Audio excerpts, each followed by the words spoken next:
Kinds of ways, right, that we deal. And lots of them are tweaking this. Having a laugh, removing ourselves from the situation helps to move us in a better direction. All right. So let's move on to chatting a little bit about some of the tools that I brought with me to convey to you. So when it comes to stress, tell me if you can relate to this example. Have you ever been lying in bed late at night with a problem? Not your spouse. A problem, right? And have you ever found that the later it gets at night, you're tossing and you're turning, and it seems like things go from bad to worse? And sometimes, have you ever freaked yourself right out, like, there's no good solution to this, what am I going to do? Mark Twain has a great quote that says, "I've been through some terrible things in my life, a few of which actually happened." Right? I've been through some terrible things in my life, a few of which actually happened. And we know this. We do it to ourselves. Our thinking has the ability to very quickly take us down that rat hole. But that same process that starts right here has the ability to take us to a better place. My friends, there is one key that determines which way we go when it comes to managing stress. That key is choice. Choice. Calm, conscious choice. Now ponder this for just a moment. Maybe quickly reflect back to maybe the last time you felt very stressed out. Maybe you're emotional, you were stressed. Was there a lot of calm going on in that situation? Was there a lot of conscious going on in that situation?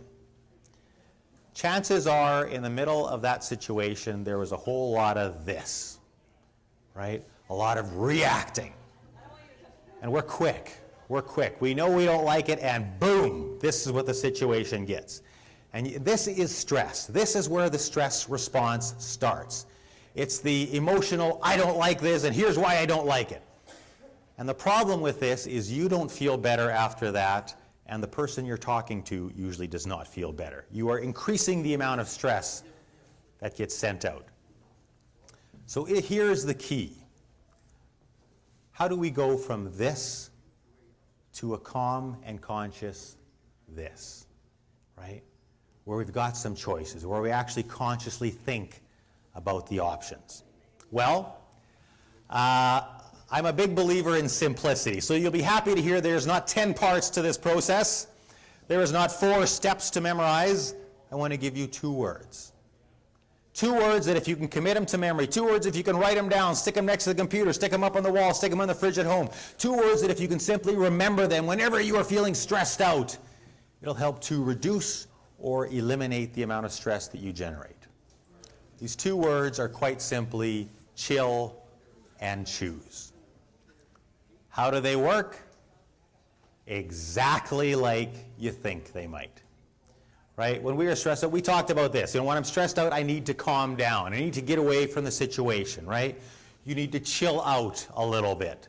So you go from that emotional part of your brain back to the easygoing part of your brain, where all your years of experience as an administrator, all the different scenarios you've seen, you have access to that. But then you need to have that little meeting with yourself before you go back to the situation. This is the choose part. It's actually giving some conscious thought to not reacting and not spewing off something automatic, but what are my choices here? What can I do with this situation? How can I move this situation in a better direction? We talked about getting at the facts of the situation, right? Finding out, understanding this a bit more, hearing the other side out. These are all choices, conscious choices that we make. And it's a simple 1-2 process.